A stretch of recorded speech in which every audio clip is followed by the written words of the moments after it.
الله نحمده ونستعينه ونستغفره ونؤمن به ونتوكل عليه ونعوذ بالله من شرور أنفسنا ومن سيئات أعمالنا من يهده الله فلا مضل له ومن يضلله فلا هادي له ونشهد أن لا إله إلا الله وحده لا شريك له ولا نذير له ولا مثال له ولا مثل له لا معين له ولا وزير له ولا مشير له ونشهد أن سيدنا ومولانا وسندنا وكبيرنا ونبينا وهادينا ومرشدنا محمدا عبده ورسوله أرسله بالحق بشيرا ونذيرا أما بعد فأعوذ بالله السميع العليم من الشيطان الرجيم بسم الله الرحمن الرحيم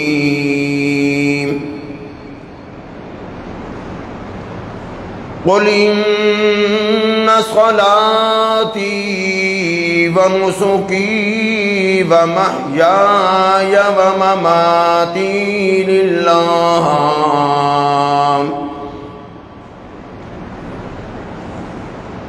إن صلاتي ونسكي ومحياي ومماتي لله رب العالمين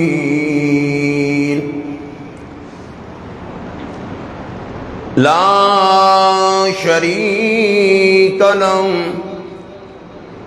وبذلك أمرت وأنا أول المسلمين وقال الله تبارك وتعالى إنا أعطيناك الكوثر فصل لربك وانحر إن شانئك هو الأبتر وقال النبي صلى الله تعالى عليه وسلم أرحم أمتي بأمتي أبو بكر وأشدهم في أمر الله عمر وأصدقهم حياء عثمان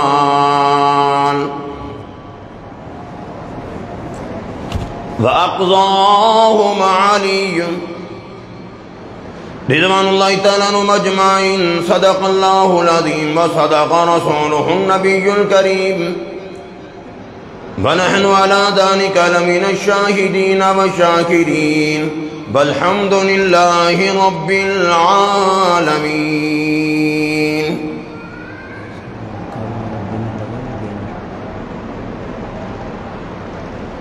محمد کی غلامی دین حق کی شرط اول ہے، گر ہو اسی میں خامی تو سب کچھ نامکمل ہے۔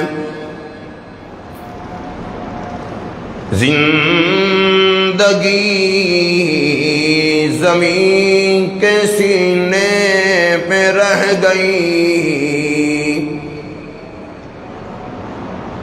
زندگی زمین کے سینے میں رہ گئی،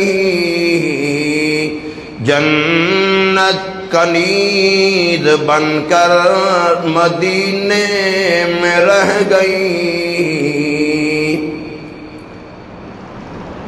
پھولوں کا رنگ یوسف کو مل گیا اور خوشبو محمد کے پسینے میں رہ گئی۔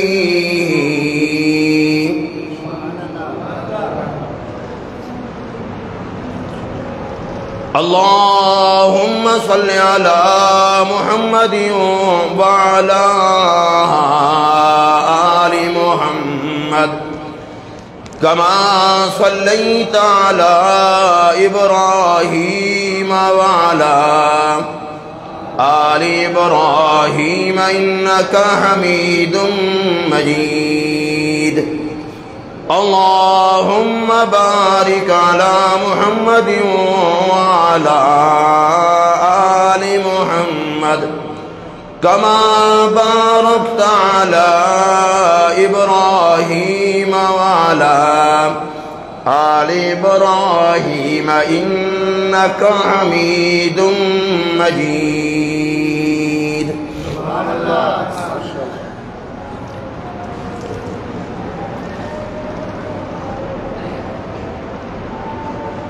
آج ذی الحج کی پہلی تاریخ ہے۔ یہ وہ مہینہ ہے، یہ وہ دن ہے، وہ ایام ہے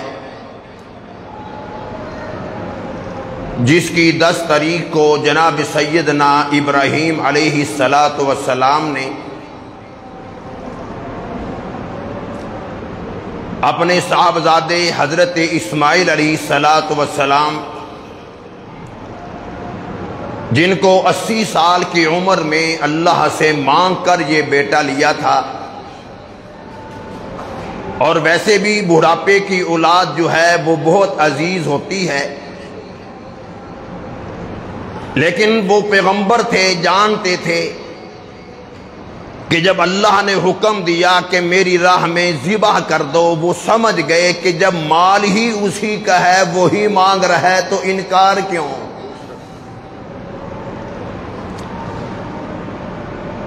بھئی جو اللہ نے ہمیں بھی اولاد دی، مال دیا، پیسہ دیا، جو کچھ بھی دیا، یہ میرا تیرا نہیں، دینے والا وہ اور ہے۔ اور جب وہ مانگتا ہے، جب وہ مانگ لے، اس کی امانت ہے، بھلا جو امانت کوئی رکھواتا ہے، اور جب وہ واپسی کا مطالبہ کرتا ہے تو انکار کی کوئی گنجائش نہیں۔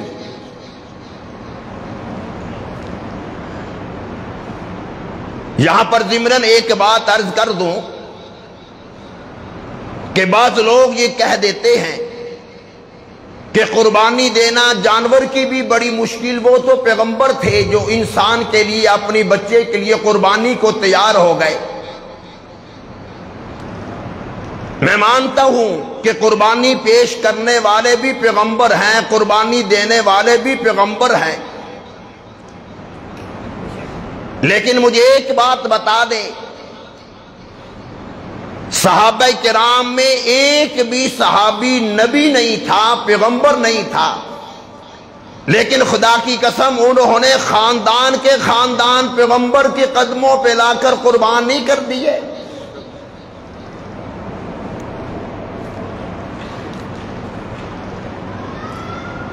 اس دور کی مردوں کی بات تو الگ رہی، میں تمہیں اکثر سنایا کرتا ہوں کہ اس دور کی عورتوں کی قربانی کا آپ کبھی تصور میں تو بات لاؤ کہ عورت ذات ہو کر یار سارا خاندان قربان ہو گیا اور پھر بھی پوچھ رہی ہے میرے محبوب کا کیا حال ہے۔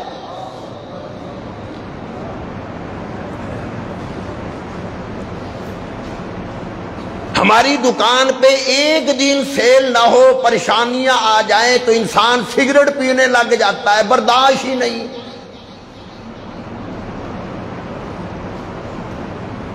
محبت میں ناکامی ہو جائے انسان نشے میں لگ جاتا ہے۔ ارے عورتوں کے نشے تو دیکھ لیے، کبھی پیغمبر کی محبت کا نشہ بھی تو دیکھ۔ پھلوں کے ذائقوں کا ہمیں معلوم ہے، فلاں پھل ایسا، فلاں پھل ایسا، اس کی یہ مٹھاس ہے، اس کی یہ مٹھاس ہے۔ کبھی درود شریف کی مٹھاس بھی دیکھا کرو، کبھی ذکر و اذکار کی مٹھاس بھی دیکھا کرو، اور کبھی سرکار کی محبت کے ذائقے بھی چکھ لیا کرو۔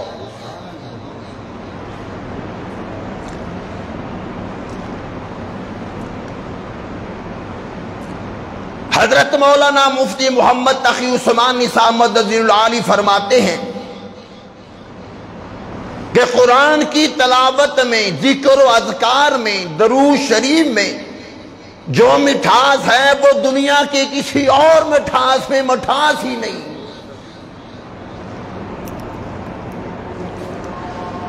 ارے خدا کی قسم، دنیا کی مٹھاس کھاؤ، شوگر کا خطرہ ہوتا ہے، شوگر بڑھتی ہے۔ حضور کی محبت کا شوگر کا دیکھ، حضور کی محبت کا مٹھاس دیکھ، قرآن کی تلاوت کی مٹھاس دیکھ، ذکر و اذکار کی دیکھ۔ دنیا کی مٹھائیوں سے شوگر بڑھتی ہے، حضور کی محبت سے خدا کی قسم ایمان بڑھتا ہے۔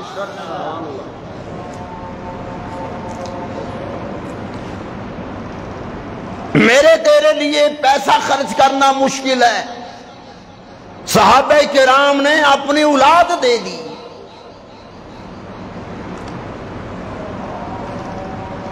صحابیاں اطلاع مل گئی تیرا خامن شہید ہو گیا، عورت روئی نہیں، چیخو پکار نہیں کی، آگے بڑھتی جا رہی ہے۔ پھر کسی نے اطلاع کر دی بھائی شہید ہو گئے، پھر بھی رکی نہیں۔ پھر اطلاع مل گئی خامن شہید ہو گیا، پھر بھی سٹاپ کوئی نہیں کیا، پھر بھی پیچھے مڑ کر نہیں دیکھا، اپنی لائن تبدیل نہیں کی، رخ چینج نہیں کیا کہ بھائی کے گھر جاتی ہوں، اپنے خامد کے پاس جاتی ہوں، اپنے باپ کے گھر جاتی ہوں۔ اتنا بڑا حادثہ ہو گیا ہے، اتنا بڑا صدمہ ہو گیا ہے، باپ شہید ہو گیا، بھائی شہید ہو گیا، خامد شہید ہو گیا، سارے رشتے ناتے شہادت کا رتبہ ان کو مل گیا۔ یہ عورت ذات ہے، چیخی نہیں، ماتم نہیں کیا، اپنے آپ کو مارا نہیں، آرڈر نہیں دیا چارپائیوں کو الٹا دیا جائے، آرڈر نہیں دیا گیا میرے لیے کالے کپڑے چلائے جائے۔ فوراً سارے صحابہ کرام دیکھ رہے ہیں، ابھی عورت ذات ہے، شاید بولی اس لیے نہیں ہے، دماغ پر اثر ہو گیا ہوگا، یہ صدمہ ان سے برداشت نہیں ہوا ہوگا۔ صحابہ کرام ان کی طرف دیکھ رہے ہیں، ابھی کیا آواز آتی ہے؟ صحابہ کرام فرماتے ہیں ایک ہی آواز آئی، اور مجھے خامد کے بتانے والوں، باپ بھائی بیٹے کا بتانے والوں، پہلے مجھے یہ بتاؤ میرے محمد کا کیا حال ہے؟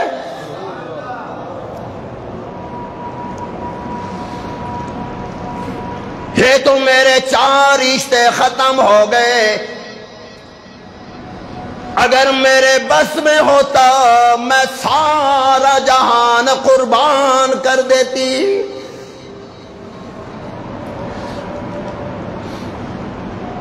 وہ لوگ جانتے تھے میں کیا چیز ہوں. باپ کا رشتہ ملا ہے, خامد کا رشتہ ملا ہے, حضور کے صدقے میں ملا ہے, بھائی کا رشتہ ملا ہے, بیٹے کا رشتہ ملا ہے, سارے رشتے ملے حضور کرم صلی اللہ تعالی علیہ وسلم کے صدقے میں.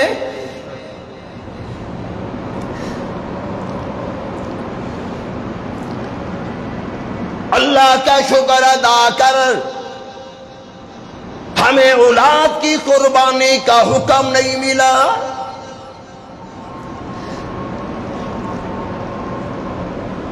ہمیں حکم دے دیا گیا ہے جانور دے, ہمیں حکم دیا گیا ہے گائے ذبح کر دے, بکرا ذبح کر دے, بھینس ذبح کر دے.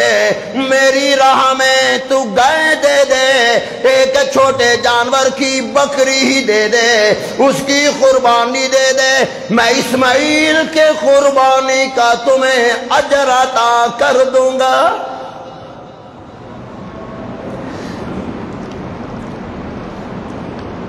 اور صرف یہی بات نہیں فرمائی, ارشاد فرمایا مدنی کریم صلی اللہ تعالی علیہ وسلم نے فرمایا جانور کے جسم پر جتنے بال ہوتے ہیں, ابھی جب قربانی دی جاتی ہے, ابھی جانور کی گردن سے جو خون نکلتا ہے ابھی زمین پر نہیں گرتا, آواز آتی ہے. اس جانور کے جسم پر جتنے بال ہیں اتنی ہی نیکیاں میں خدا نے عطا کر دی ہیں, اتنے ہی گناہ معاف کر دی ہیں, اور اتنے ہی درجات بلند کر دیے ہیں.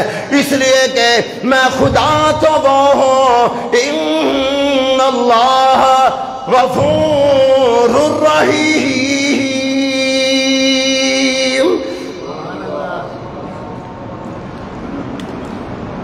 اور پھر میں تمہیں یہ حکم نہیں دیتا روزانہ قربانی کر,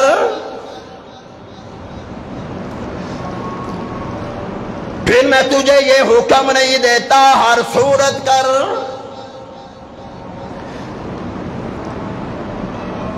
اگر صاحب نصاب بن گئے ہو, زکوٰۃ واجب ہے, پھر سال کے بعد قربانی کر. پھر میں نے تیرے لیے آسانیاں کر دی, دن کو کر, رات کو کر, پہلے دن کر, دوسرے دن کر, تیسرے دن کر, میں خدا قبول کرنے والا ہوں.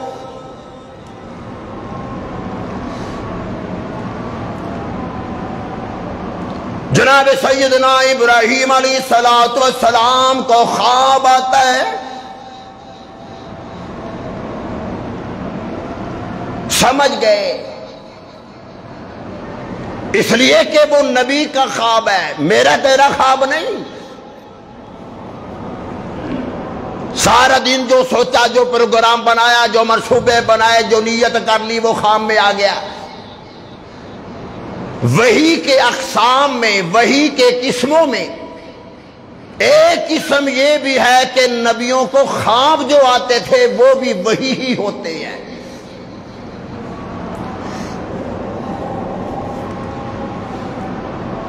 میرے تیرے خواب جھوٹے ہو سکتے ہیں, پیغمبروں کے نہیں. پیغمبر بھی سچے ہوتے ہیں, جبرائیل آئے وہ بھی سچے, جو خواب آئے وہ بھی پیغمبر کے سچے. ہمارے پیغمبر بھی سچے, خدا کی قسم میرے پیغمبر صلی اللہ علیہ وسلم کی جماعت بھی سچی, آپ کے صحابہ بھی سچے, آپ کے اہل بیت بھی سچے, آپ کے خواب بھی سچے, آپ کا بلال بھی سچا, آپ کا امیر معاویہ بھی سچا.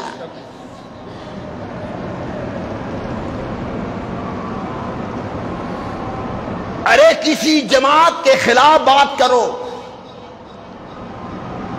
ہماری فوج کے خلاف بات کرو, کسی فوجی کے خلاف بات کرو, پرچہ ہوگا جیسے چیف آرمی سٹاف کے خلاف بات کر دی. ارے ایک فوجی کے خلاف, عام فوجی جو آج ہی بھرتی ہوا ہو, اس کے خلاف بات کرو گے, پرچہ بنتا ہے. ارے وہ یہ سمجھتے ہیں چیف آرمی سٹاف کے خلاف بات کر دی, خدا کی قسم جس نے بھونکا امیر معاویہ کو، جس نے بھونکا صدیق اکبر کو، جس نے بھونکا عمر فاروق کو، کیا تمہارا لیڈر ناراض ہوتا ہے صحابہ کرام کا پیغمبر اور صحابہ کرام کا قائد سرکار دو عالم ناراض نہیں ہوتے ہوں گے؟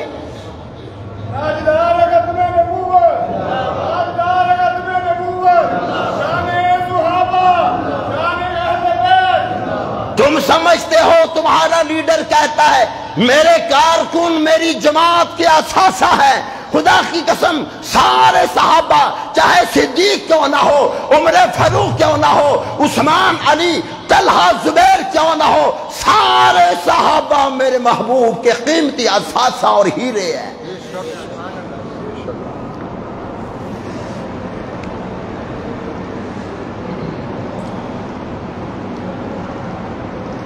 سارے جہانوں کے سارے ولی جمع ہو جائیں، سارے حاجی جمع ہو جائیں، سارے نمازی اکٹھے ہو جائیں، سارے غوثوں کو تب تو جمع کر دیا جائے، خدا کی قسم سارے ائمہ کرام چاہے امام اعظم ابو حنیفہ کیوں نہ ہو، امام شافعی کیوں نہ ہو، امام احمد بن حنبل کیوں نہ ہو، حضرت علی حجویری کیوں نہ ہو، حضرت سلطان باہو کیوں نہ ہو، حضرت بہاؤالدین زکریا کیوں نہ ہو، عطا اللہ شاہ بخاری کیوں نہ ہو، حضرت لاہوری کیوں نہ ہو، مفتی نظام الدین شامزئی کیوں نہ ہو، مولانا طارق جمیل کیوں نہ ہو، حاجی عبد الوہاب کیوں نہ ہو، خدا کی قسم سارے ولیوں کو جمع کر دیا جائے، بلال حبشی کی اس آنکھ کا مقابلہ نہیں کر سکتے جس نے دیدار محمد کیا ہو۔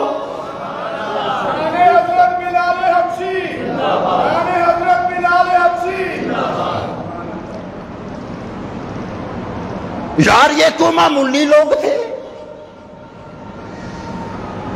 مالک کائنات نے ساری دنیا سے چن چن کر ہیرے اپنے محبوب کو عطا فرمائے۔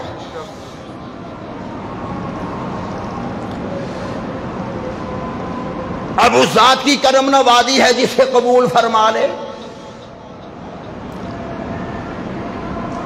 قبول کرنے پر آ گیا تو فارس سے سلمان کو بلا لیا، حبشہ سے بلال حبشی کو بلا لیا، روم سے حضرت صہیب رومی کو بلا لیا، سلمان فارسی کو بلا لیا اس رب نے۔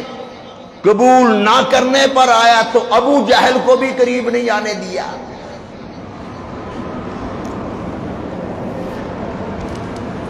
ابو لہب کو بھی قریب نہیں آنے دیا۔ کوئی روم سے بلایا جا رہا ہے، کوئی فارس سے بلایا جا رہا ہے، کوئی حبشہ سے بلایا جا رہا ہے، اور یہ مکہ کے رہنے والا، نبوت کی زبان سے قرآن کی تلاوت سننے والا، حاجیوں کی خدمت کرنے والا، ابو لہب حاجیوں کو ستو پلانے والا، حج کے موقع پر ابو جہل ابو لہب راستے میں کھڑا ہو کر حاجیوں کو زمزم پلایا کرتا تھا، لیکن خدا کی قسم اللہ نے پھر بھی شرف قبولیت نہ دیا، ایمان نہیں تھا، حضور کی محبت نہیں تھی، فرمایا تبت یدا ابی لہب وتب، ابو لہب تیرے ہاتھ ہلاک ہو جائیں۔ ارے جن ہاتھوں سے حاجیوں کو وہ زمزم پلاتا تھا، اللہ نے ان ہاتھوں کو کہا تیرے ہاتھ ہلاک ہو جائیں، لیکن دوسری طرف جس بلال حبشی کے سینے میں سرکار کی محبت تھی، چلتا فرش میں تھا اور چلنے کے بعد جنت میں آیا کرتی تھی۔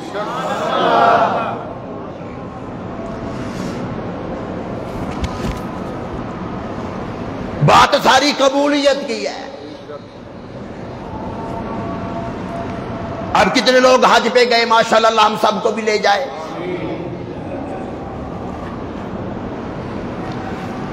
اب یہ اس رب کی مرضی ہے، کسی کو وہاں بلا کر بھی کسی کا حج قبول نہیں کیا، اور کسی کو مالک کائنات نے گھر بٹھا کر ہی اس کو حج کا اجر دے دیا، اس کی رب کی مرضی۔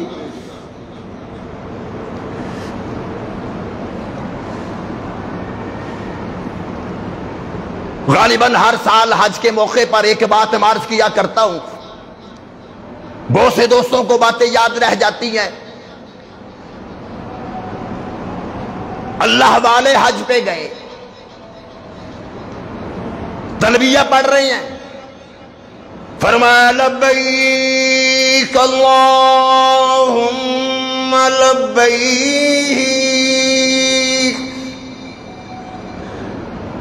لبیک لا شریک لک لبیک ان الحمد والنعمت لک والملک لا شریک لک۔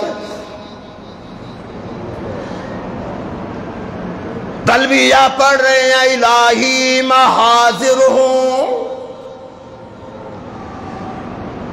غیب سے آواز آتی ہے لا لبیک،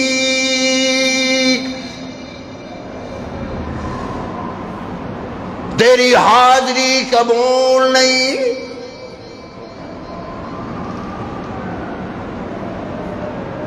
اب سارا مجمع سن رہا ہے، اگلے سال پھر چلے گئے،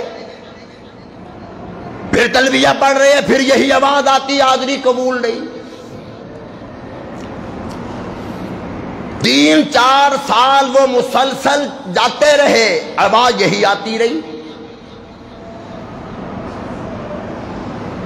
کسی نے کہہ دیا اللہ والے ہر سال آتے ہو، اعلان ہو جاتا ہے تیری حاضری قبول نہیں، پھر کیوں آتے ہو؟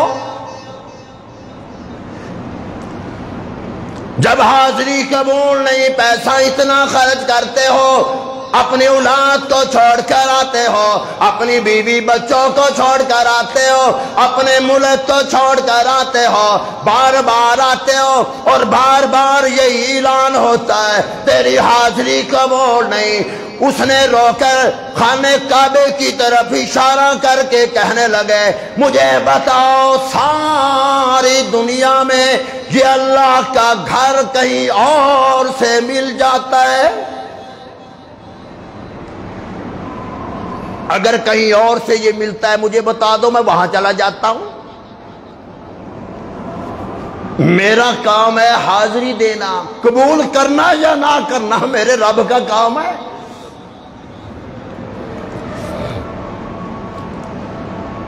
اگلے سال پھر حج پہ چلے گئے، پھر پڑھ رہے ہیں لبیک اللہم لبیک الہی میں حاضر ہوں، پھر آواز آئی لبیک یا عبدی، اور میرے بندے میں بھی حاضر ہوں، مانگ کیا مانگتا ہے؟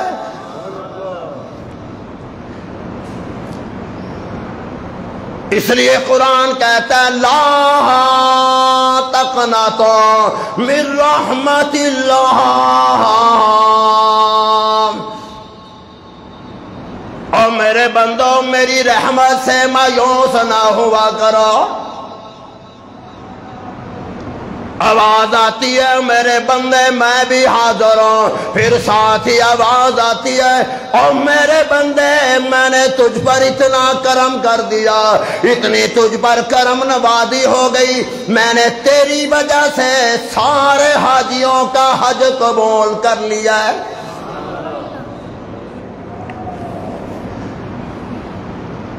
یہ اس رب کی مرضی۔ میاں بیوی حج پہ جا رہے تھے،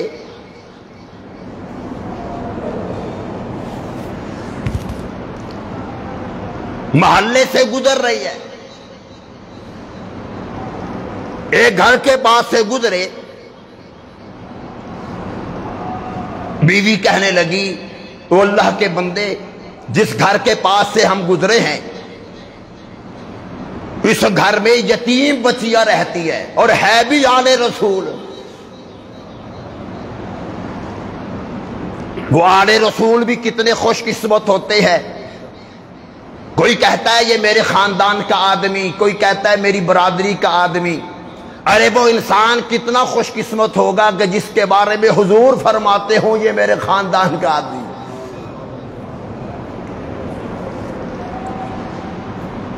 ہم حج پہ جا رہے ہیں، ان کے گھر میں کھانے کو کچھ نہیں، پہلے بھی ہم نے حج کیا، حج فرض تھا، ادائیگی ہو گئی۔ میرا خیال یہ ہے کہ حج کا سارا پیسہ ان یتیموں پہ لگا دیں، اللہ توفیق دے گا، اگلے سال پھر چلے جائیں گے۔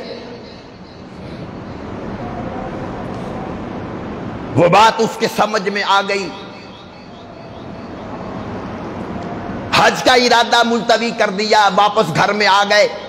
مختصراً یہ کہ وہ سارا کا سارا پیسہ ان پہ خرچ کر دیا۔ اس محلے میں کچھ اور لوگ بھی حج پہ گئے تھے۔ بات توجہ سے سننا، جب وہ حج کر کے واپس آئے، یہ میاں بیوی کہنے لگے چلو یار حاجی آگے ہیں فلاں فلاں گلی محلے سے، فلاں گلی سے جو گئے تھے وہ واپس آ گئے، چلو ہم حج پہ تو نہیں جا سکے، جو حج پہ گئے ہیں ان کو مل رہا ہے۔ بعض روایات کے مطابق حاجی جب واپس آ جاتا ہے 40 دن تک اس حاجی کی ہر دعا خدا قبول کرتا ہے۔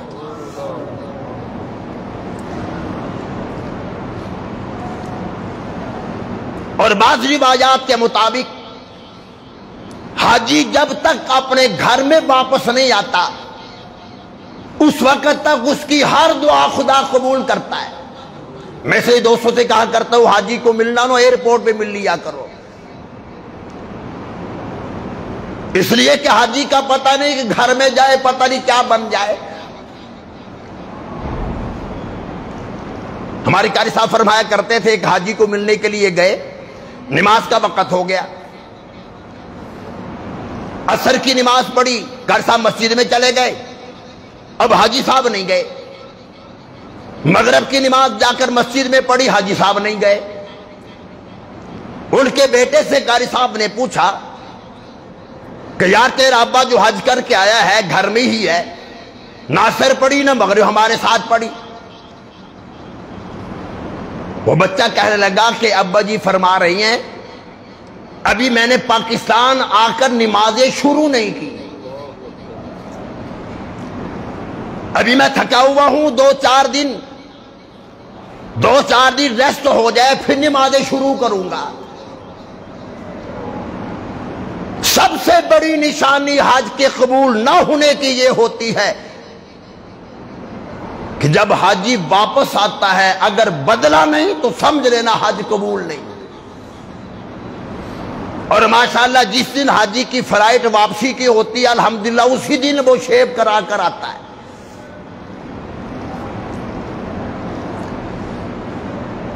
بس پھر چکر لگا ہے۔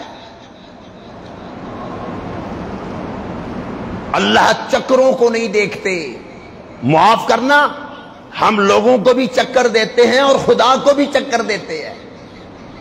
قاری صاحب فرماتے میں نے اس سے پوچھا کہ بھی آپ نے نمازیں شروع نہیں کی؟ وہ حاجی صاحب کہنے لگے قاری صاحب آپ نے خود ہی جمعے کے بیان میں فرمایا تھا اللہ کے گھر میں نماز ایک پڑھو 1,00,000 کا ثواب، مسجد نبوی میں پڑھو ایک نماز 50,000 کا، دیکھ لو میرا حساب کر کے دیکھ لو۔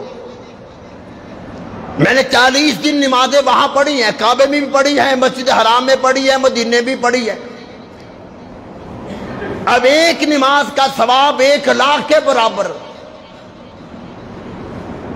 وہ حاجی ہنس کر کہنے لگا اگر 10-15 سال میں نہ بھی پڑھوں تب بھی خدا کے دن میں نمازیں رہ جائیں گی، ٹوٹل حساب کر لو۔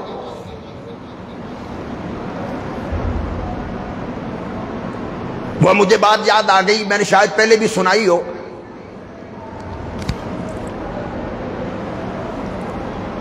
ایک الحاج تھے ماشاءاللہ، ایک آدمی ہے کہنے لگا حاجی صاحب آپ نے مجھ سے قرض لیا تھا، 5 لاکھ قرض لیا۔ حاجی صاحب فرما لگے نہیں میں نے تو نہیں لیا۔ ان کا نہیں حاجی صاحب آپ کا بیٹا بھی بیٹھا ہوا تھا، آپ کو شاید یاد نہ ہو، اس سے پوچھ لو۔ اب حاجی صاحب نے ملازم کو کہا بھئی فلاں بیٹے حاجی، وہ بھی حاجی، اس کو بلاؤ۔ وہ بیٹا حاجی صاحب تھے وہ بھی آ گئے۔ بیٹا یہ کہہ رہا ہے کہ 5 لاکھ ہم نے قرض لیا تھا، کہنے لگا ابا جی نہیں۔ وہ پریشان ہو گیا، کہنے لگا حاجی صاحب اور بھی بچے؟ ان کا ہاں 2 اور میرے بیٹے ہیں۔ ان کے کسی اور کو بلا لو، شاید اس کے سامنے ہو، میں شکل بھول گیا ہوں۔ حاجی صاحب نے ملازم کو کہا فلاں حاجی کو بلاؤ، وہ بیٹا حاجی صاحب وہ بھی تشریف لے آئے۔ بیٹا یہ کہہ رہا ہے، ہم کہا نہیں ابا جی ہم نے قرض کیوں لینا تھا؟ وہ کہنے لگا جو آپ کا ایک بیٹا رہ گیا اسے بلا لو، شاید اس وقت وہ موجود تھا۔ اب آخری بیٹے کو جو بلا رہا ہے وہ حاجی نہیں تھا۔ ملازم کہنے لگا یہ میرے جو فلاں بیٹا اس کو بلاؤ، وہ آ گیا۔ اب یہ حاجی نہیں۔ باپ نے پوچھا کہ بیٹا یہ شخص کہہ رہا ہے کہ یار ہم نے 5 لاکھ دیا تھا، کہنے لگا ہاں ابا جی لیا تھا، آپ نے خود ہی تو ہمیں بتایا تھا۔ اب بیچارے کو 5 لاکھ دینا پڑ گیا۔ دوسرے حاجی بیٹے کو باپ کہنے لگا اگلے سال اس کی بھی درخواست دے۔ اس نے حج نہیں کیا، مجھے گھر بیٹھے ہی 5 لاکھ میں پڑ گیا، بہتر نہیں کہ یہ بھی حج پہ جائے۔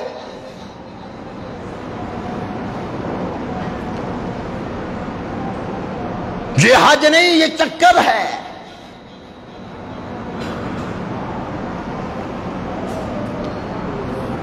جناب سیدنا علی مرتضی رضی اللہ تعالیٰ عنہ نے ایک مرتبہ مدنی کریم صلی اللہ تعالیٰ علیہ وسلم سے ہاتھ ملا لیا، رحمت والا ہاتھ علی کے ہاتھ میں لگا۔ پھر ساری زندگی میں علی نے کسی سے اپنا ہاتھ آگے نہیں بڑھایا، صرف سلام کیا کرتے تھے، مصافحہ نہیں کیا کرتے تھے۔ فرمایا کرتے تھے میرے ہاتھ پر میرے محبوب کا ہاتھ لگا ہے، میں پسند نہیں کرتا، میں برداشت نہیں کرتا، جس جگہ پر جس ہاتھ پر میرے محبوب کا ہاتھ لگا ہو اس ہاتھ پہ کسی اور کا ہاتھ کیوں لگے؟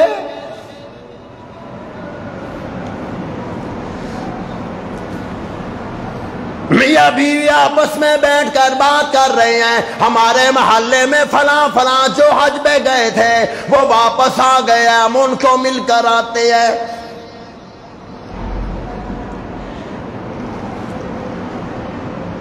ہم تو جا نہیں سکے، جو خدا کا گھر دیکھ کر آئے ہیں ان کو جا کر دیکھ لیں، جو گنبد خضرا کا دیدار کر کے آئے ہیں، جو مدینہ طیبہ دیکھ کر آئے ہیں ان کو جا کر ہم دیکھ کر آ جائیں، ان کو ہم مل کر آ جائیں۔ میاں بیوی چلے گئے، گھر میں گئے اور جا کر مبارکباد دی ہے۔ وہ گھر والے کہنے لگے کیوں شرمندہ کرتے ہو کہ ہم حج پہ نہیں جا سکے، تم گئے ہو، تمہیں مبارکباد دینے کے لیے آئے ہیں۔ کہنے لگے ہم نے تمہیں وہاں پر خود دیکھا ہے۔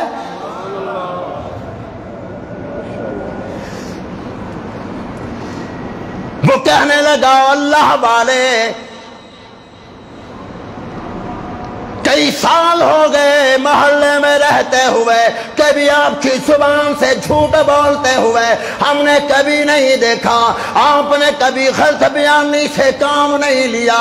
آج کیا کہہ رہے ہو کہ ہم نہیں جا سکے؟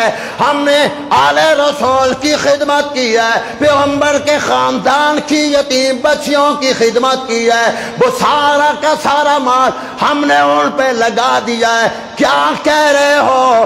طواف ہم نے اکٹھے کیا مدینہ طیبہ میں جہاں حضور کو سلام کر رہا تھا آپ بھی میرے ساتھ کھڑے ہوئے تھے۔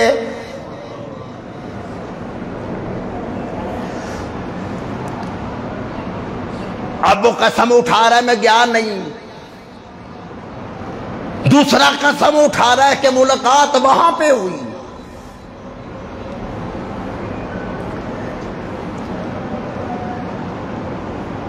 واپس آ گئے، رات کو خواب آتا ہے،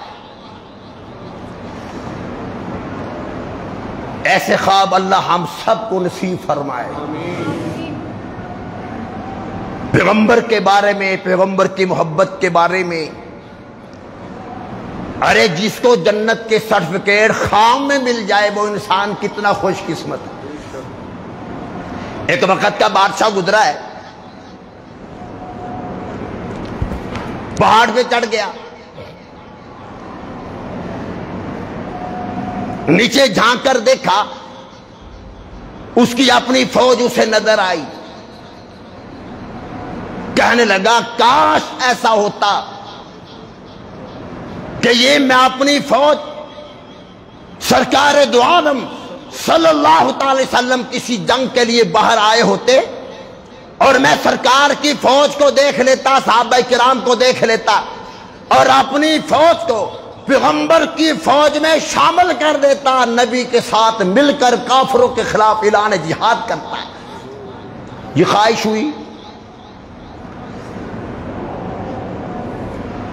بادشاہ چند دنوں کے بعد دنیا سے چلا گیا، کسی کو خواب میں آیا کیا بنا؟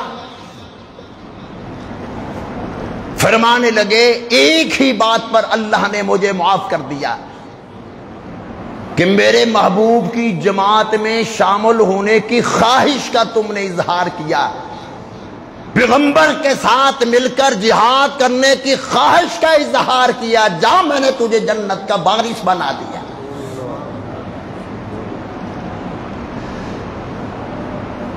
یہ اللہ والا خواب آ رہا ہے، مدنی کریم صلی اللہ تعالی علیہ وسلم کی زیارت ہو گئی۔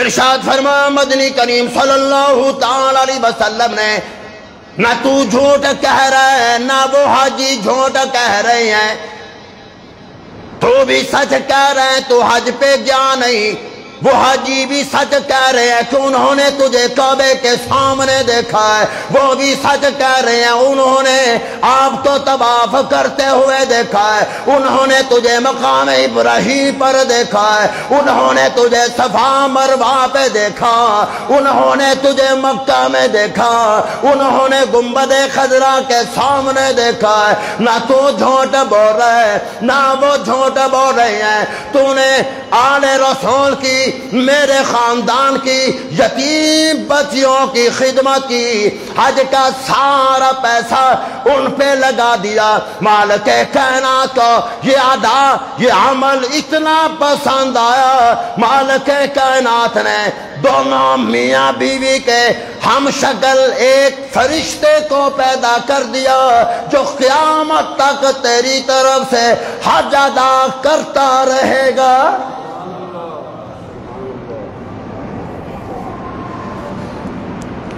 کسی کو وہاں بلا کر بھی شاید قبول نہ کرے اور کسی کو اپنے گھر میں بٹھا کر اسے حج کا اجر ثواب عطا فرما دے،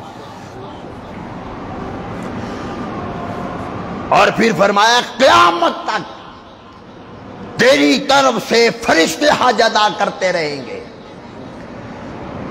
وہ اللہ والا کتنا خوش قسمت ہوگا کہ جس کے ہم شکل اللہ کے فرشتے ہو۔ یہ بات ساری قربانی سے بنتی ہے۔ چاہتا میں بھی یہی ہوں کہ مجھے یہ چیزیں مل جائے، چاہتے آپ بھی یہی ہو، لیکن اس کے لیے کچھ نہ کچھ تو کرنا پڑے گا۔ ہمیں اولاد کی قربانی کا حکم نہیں ہے، جانور کی ہے، اور جانور آج کل ہم کیسا تلاش کر رہے ہیں؟ میں نے غالباً پچھلے سال بات عرض کی تھی کہ بعض ضعیف روایات میں یہ روایت ملتی ہے کہ جو جانور قربانی کا آپ نے قربانی کے لیے دیا ہو، قیامت کے دن اسی جانور پر بیٹھ کر وہ پل صراط سے گزرے گا۔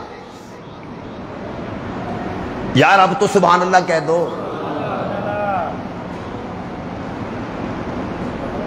اچھا، جو جانور شاہپور کانجر سے یا سگیا پل سے آپ کے اشرے میں نہیں آ سکتا، اتنا صحت مند دیکھتے ہو، اتنا تندرست دیکھتے ہو ماشاءاللہ، جو دعاؤں کے ساتھ چلتا ہو،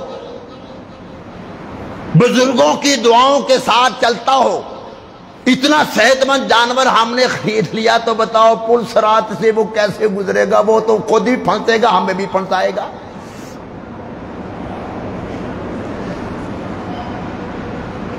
کم از کم اتنا جانور تو ہونا چاہیے نا کہ ہمارا بوجھ تو برداشت کرے۔ پھر یہ نہ سمجھنا کہ میں 80-90 کلو کا ہوں، خدا کی قسم جس کے ساتھ گناہوں کا بوجھ ہوتا ہے نا وہ بڑا بوجھل ہو جاتا ہے۔ میں یہی بھی نہیں کہتا کہ 10-15 لاکھ کا خریدو، اچھا ہو، اچھا لگتا ہو۔ اچھا رشتہ دیکھنا ہو تو کیسے دیکھتے ہیں؟ کاروبار دیکھنا ہو، دکان دیکھنی ہو تو کیسے دیکھتے ہیں؟ ساری زندگی گزر جاتی ہے، میں فرنٹ پہ آ جاؤں، اچھی دکان مل جائے، اچھا اڈا مل جائے، اچھا رشتہ مل جائے، اچھا دوست مل جائے، تو جب اللہ کی راہ میں دینا ہو پھر مسئلے پوچھتے ہیں۔ ایک نے مجھے کہا قاری صاحب مرغی کی قربانی دے سکتے ہیں؟ میں نے کہا یار مکھی کی بھی دے سکتے ہیں۔ اندازہ لگا ہمارا ذہن، ہماری سوچ کا۔ جن لوگوں نے اپنی اولاد کا جان کا نذرانہ پیش کر دیا، انہوں نے یہ نہیں سوچا کہ یہ میرا بیٹا ہے، یہ نہیں سوچا کہ میرا ایک ہی اکلوتا بیٹا ہے، انہوں نے یہ دیکھا ہے کہ میرے رب کا حکم کیا ہے۔ فرمایا میرے محبوب صلی اللہ تعالی علیہ وسلم قل ان صلاتی ونسکی ومحیای ومماتی للہ رب العالمین۔ میرے محبوب صلی اللہ تعالی علیہ وسلم میری نماز ادا کرنا، میری زندگی، میری موت، میری قربانی، سب کچھ تیرے لیے۔ اور دوسرے مقام پر اعلان ہو رہا ہے لن تنالوا البر حتی تنفقوا مما تحبون۔ وہی چیز اللہ قبول کرتا ہے جو تمہیں اچھی لگتی ہو، اسی کو خرچ کرو، اسی کو اللہ کی راہ میں دو۔ 2-4 قربانی کے مسائل عرض کر دیتا ہوں۔ صاحب نصاب آدمی ہے، جس پر زکوٰۃ ہے، اس میں قربانی ہے۔ پہلے تقریباً 52.5 تولے چاندی، پچھلے سال تقریباً 80-85 ہزار کی وہ بنتی تھی۔ آج کل تو اللہ معاف فرمائے کسی ریٹ کا حساب ہی کوئی نہیں۔ جمعے کے بعد حساب کرو گے کتنی بنتی ہے 52 تولے چاندی، عصر کے بعد حساب کرو گے کچھ اور ریٹ ہوگا۔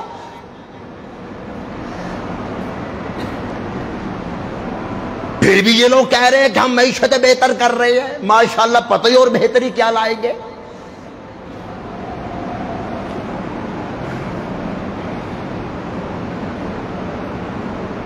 ناراض نہ ہونا، اکثر ایک بات کہا کرتا ہوں، نیچے سے اوپر کو آدمی آئے گا تو انشاءاللہ شاید بہتری کے حالات بن جائے۔ یہ سارے کے سارے اندر سے ایک ہے، بس اس بات کو ذہن میں رکھ لو۔ ایک وقت وہ تھا کہ عوام کھا کر سوتی تھی، وقت کا حکمران بھوکا سوتا تھا۔ اور آج کل عوام بھوکی سوتی ہے، وقت کے حکمران کو تو احساس بھی نہیں نا کہ میں نے کھایا کتنا۔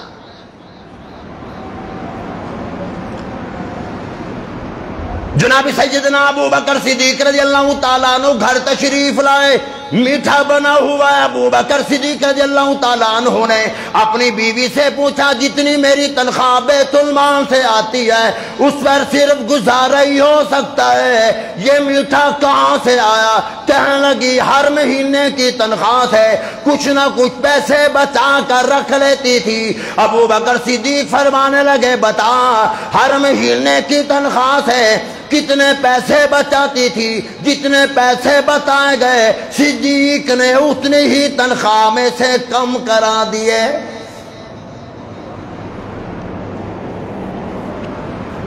فرمانے لگے مرنا ہے۔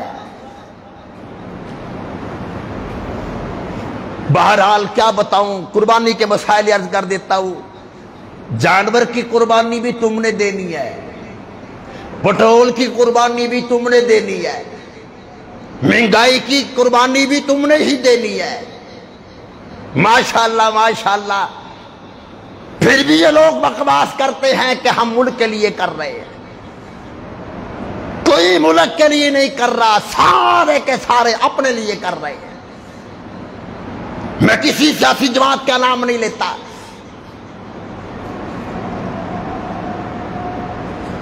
7-8 سال پہلے ایک بڑا سیاسی آدمی تھا، یہاں جمعہ پڑھنے آ گیا۔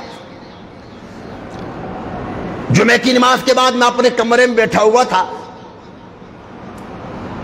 کہنے لگا قاری صاحب کوئی مشورہ۔ میں نے کہا یار ہم تو دہشت گرد لوگ ہیں، ہم تمہیں مشورہ کیا دے سکتے ہیں؟ کہنے لگا نہیں وہ تو ہماری سیاسی باتیں ہوتی ہیں۔ میں نے کہا اچھا یار، میرا مزاج نہیں کہ میں دل میں بات کچھ اور رکھوں اور تمہیں کچھ اور کہہ دوں، میرے دل میں جو مشورہ آ رہا ہے وہ تمہیں بتا دو۔ کہنے لگا ہاں۔ میں نے کہا عمل کرو گے؟ کہنے لگا ہاں کروں گا۔ مشورہ دو۔ میں نے کہا تم سارے کے سارے فوت ہو جاؤ۔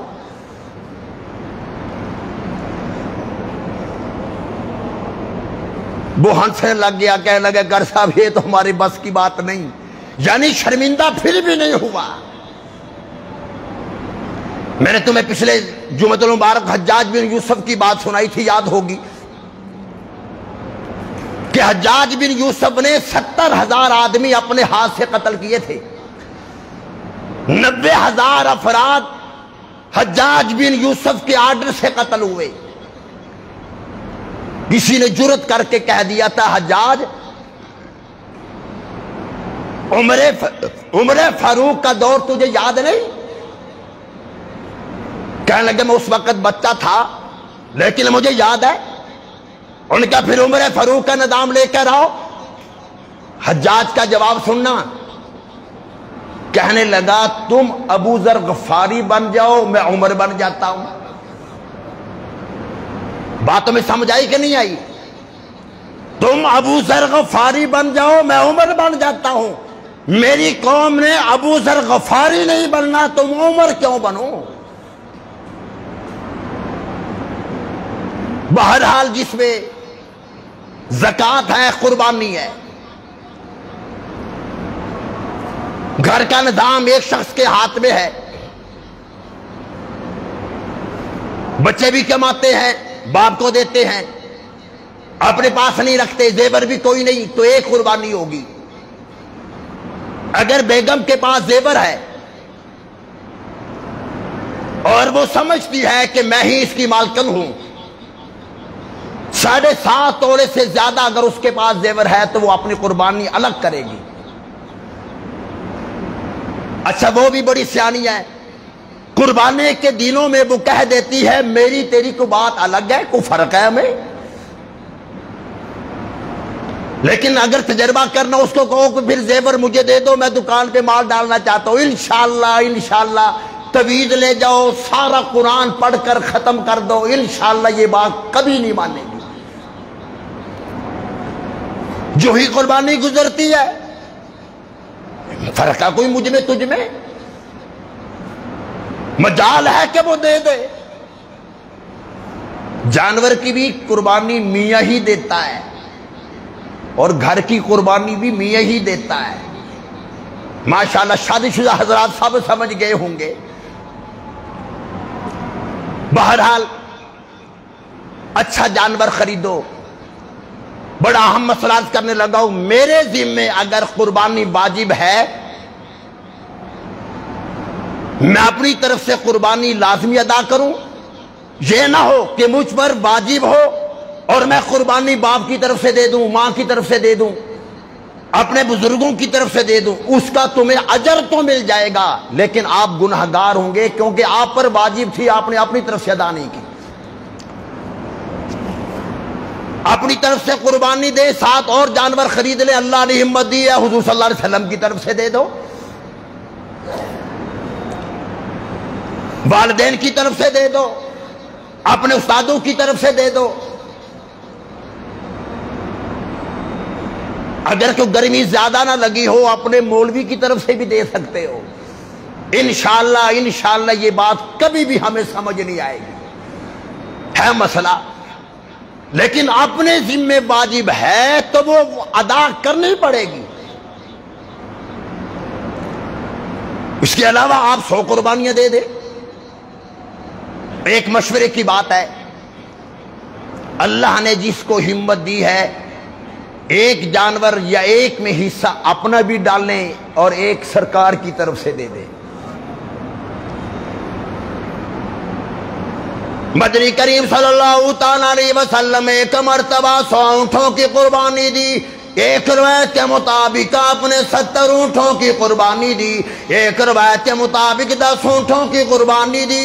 مدنی کریم صلی اللہ تعالیٰ علیہ وسلم سے پوچھا گیا، ایک آپ کی طرف سے ہو گئی، باقی کن کی طرف سے ہے؟ مدنی کریم صلی اللہ تعالیٰ علیہ وسلم نے ارشاد فرمایا، قیامت تک میری امت کے وہ لوگ جو قربانی نہیں دے سکیں گے، میں محمد ان غریبوں کی طرف سے خود قربانی دیتا ہوں۔ اللہ نے ہمت دی ہے، ایک سرکار دو عالم صلی اللہ علیہ وسلم۔ ہاں پھر مسئلہ وہی، اپنے ذمہ واجب ہے، وہ ضروری ہے۔ ایک بڑا جانور خریدا، کچھ حصے اس میں قربانی کے ہوں اور کچھ حصے اگر عقیقے کے ڈال دیا جائے تب بھی کوئی حرج نہیں، یعنی ایک جانور میں قربانی کے حصے بھی ہوں اور اپنے بچوں کے عقیقے بھی کرنا چاہتے ہوں، بچے کے 2 حصے اور بچی کا 1 حصہ، اس میں 2-3 حصے قربانی کے بھی ہوں تو کوئی حرج نہیں۔ اسی طریقے کے ساتھ یہ بھی مسئلہ ذہن میں رکھنا، جانور خرید کر آگے ہو، بالکل صحیح تھا، تندرست تھا،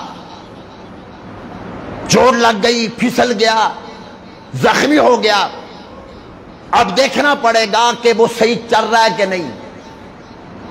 اگرچہ وہ لنگڑا کر چلتا ہو لیکن وزن پاؤں کا دیتا ہو، سہارے کے ساتھ بھی شک چلتا ہو،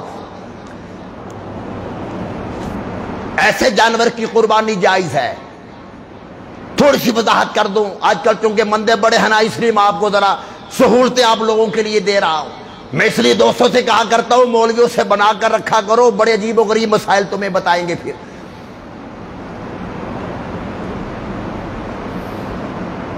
اچھا، جو مولوی سے ناراض ہوتے نا، پتہ مسئلہ کیا بتاتا ہے کہ جانور کا جو قربانی کا جو گوشت ہے نا، وہ 3 دن سے زیادہ رکھنا گناہ ہے۔ اب یہ وہ مولوی مسئلہ بتاتے ہیں جن کو آپ نے ناراض کر رکھا ہوتا ہے، وہ آپ سے بات کرو گے وہ حدیث سنائیں گے آپ کو، اور باقاعدہ حدیث ہے،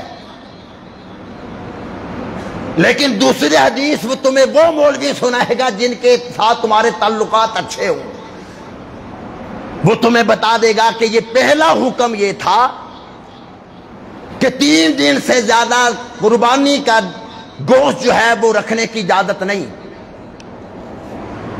بعد میں سرکار دو عالم صلی اللہ علیہ وسلم نے فرما دیا کہ جب تک رکھنا چاہتے ہو رکھ سکتے ہو، جب تک گوشت کا کلر تبدیل نہ ہو، ذائقہ تبدیل نہ ہو۔ اللہ ہماری فریضوں کو ہمت اور طاقت بخشے، تو جب تک رکھنا چاہتے ہو رکھ سکتے ہو، اسلام اجازت دے رہا ہے، اس سے بڑھ کر تمہیں مسئلہ وہ نہیں بتا سکتا۔ لیکن ایک بات ذہن میں رکھنا، میں اکثر ایک بات کہا کرتا ہوں، ایک ٹانگ اٹھا کر بیگم اپنے میکے لے جاتی ہے جانور کی، بندہ ایک ٹانگ اٹھاتا ہے اپنے استاد کو دے دیتا ہے، کوئی ایک ٹانگ اٹھاتا ہے اپنے میکے لے جاتا ہے، فلاں گوشت بنا دو گھر میں رکھنا ہے، فلاں بنا دو، پسلیاں رہ گئی وہ غریبوں کے لیے۔ چھچھڑے رہ گئے وہ غریبوں کے لیے، بڑا جانور سارا کا سارا غریبوں میں اور بکرا سارا فریزر میں۔ میں فتویٰ تمہیں نہیں بتاتا، کسی مفتی سے جا کر فتویٰ لے لو۔ بہرحال یہ چیزیں ہم سب کے لیے سوچنے والی چیزیں ہیں کہ گوشت صرف اپنے گھروں میں گھما گھما کر نہ رکھا کرو، آدھا ادھر آدھا ادھر۔ جن کو ہم نے دیا انہوں نے اٹھایا ایک ٹانگ ہمیں پہنچا دی۔ یاد رکھنا، جس محلے میں غریب عید والے دن بھی دال سے روٹی کھاتا ہے، سارے محلے سے سوال ہوگا۔ جس محلے میں جس غریب کے گھر میں ایک بوٹی نہیں پہنچی، سارا محلے دار ذمہ دار ہے۔ لسٹیں بناؤ، پروگرام بناؤ، سوچو، بیگم سے مشورہ کرو، کون عورت مستحق ہے، کون غریب ہے، کون مرد غریب ہے، آپس میں مشورہ، لسٹیں بنا کر ان کے گھروں میں پہنچاؤ۔ اگر ان 3 دنوں میں، عید کے دنوں میں غریب بیچارہ سبزی دال سے روٹی کھائے گا تو سوال نہیں ہوگا۔ 4 گائے ذبح کی ہیں اور ایک بوٹی بھی غریب کے گھر نہیں گئی۔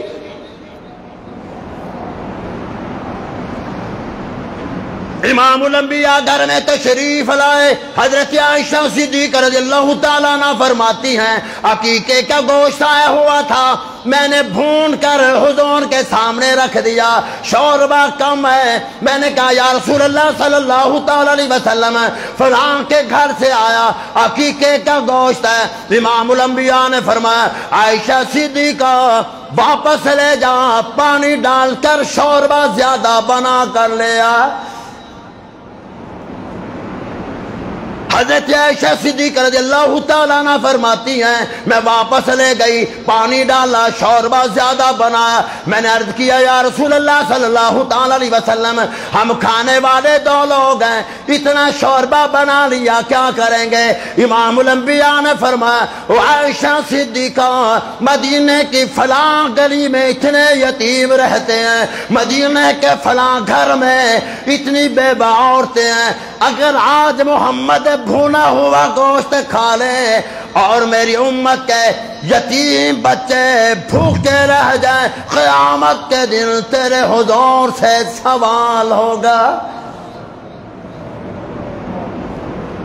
10 ذی الحج، آج پہلی تاریخ، 1 منٹ رہ گیا، مسئلہ بتا دیتا ہوں۔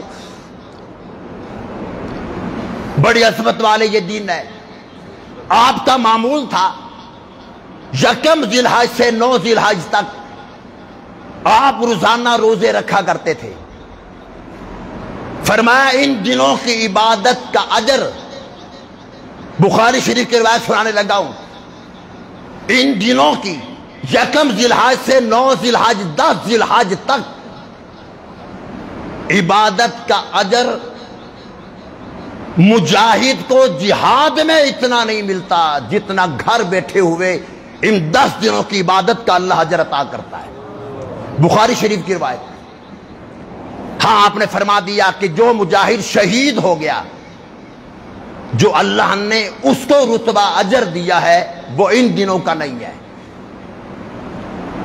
اگر کوئی شخص یہ 9 روزے 8 روزے نہیں رکھ سکتا، 9 ذی الحج کا 1 روزہ جسے عرفہ کا روزہ کہا جاتا ہے وہ رکھ لو۔ امام الانبیاء نے فرمایا جو وہ 1 روزہ رکھتا ہے، 1 سال پچھلے 1 سال آگے کے سارے گناہ خدا معاف کر دیتا ہے۔ تہیہ کر لو، ان دنوں میں عبادت زیادہ کریں گے، ذکر و اذکار زیادہ کریں گے، قرآن کی تلاوت زیادہ ہوگی، روٹین سے آپ 1 پاؤ زیادہ پڑھنا شروع کر دو، روٹین کی جو ذکر و اذکار کرتے ہو 1 تصویر زیادہ شروع کر دو، جو درود شریف کی روٹین میں پڑھتے ہو وہ 1-2 تصویر زیادہ شروع کر دو، صدقہ خیرات زیادہ دینا شروع کر دو، روزے رکھنے شروع کر دو۔ نہیں رکھ سکتے 9 ذی الحج کا ہفتے کا دن کا روزہ رکھ لو، بڑا ہی اجر اور ثواب ہے۔ دعا ہے الہ العالمین عمل کی توفیق عطا فرمائے۔ انشاءاللہ عید الاضحیٰ کی نماز اسی جامع مسجد میں 6:30 بجے ادا ہوگی، 5:45 بجے بیان شروع ہوگا، خواتین کے لیے بھی انتظام کیا گیا ہے۔